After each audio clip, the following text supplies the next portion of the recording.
योग्य नव्हती। या सगळ्या विद्यार्थ्यांना मार्गदर्शन करणं आवश्यक आहे पुढच्या वाटचाली। पहिली गोष्ट म्हणजे विद्यार्थ्यांवरती ही वेळ ज्यांनी आणली त्या मोदीजींनी आणि अमित शहानी विद्यार्थ्यांची आणि विद्यार्थ्यांच्या कुटुंबियांची माफी मागितली पाहिजे। याचं कारण ज्या पद्धतीने विद्यार्थ्यांना काठीला खिळे लावून मारण्यात आलं, त्यांच्यावरती छऱ्यांच्या बंदुकीने हल्ला केला गेला, अश्रुधूर सोडला गेला, एवढंच नाही तर अत्यंत वाईट पद्धतीने पुरुष पोलिसांकडनं त्यांचे कपडे फाडले गेले।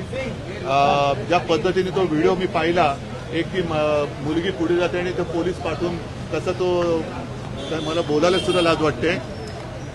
ज्या मुलांनी नीटच्या म्हणजे काय म्हणजे आपण ऐकायला सुद्धा अंगावरती शहारे येत होते, तर त्या मुलांचे भोगले आणि त्यांची मागणी काय आहे की शिक्षण पद्धतीत सुधार, साधी मागणी होती।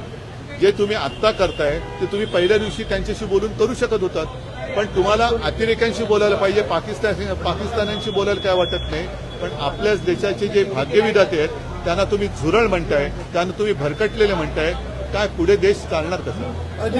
आणखी एक विषय आहे की आज पुण्यात देशाचे राष्ट्रीय सुरक्षा सल्लागार अजित डोवाल यांचा अमित शहाच्या हस्ते सत्कार करण्यात आला। बघा आज त्यावेळेस अमित शहा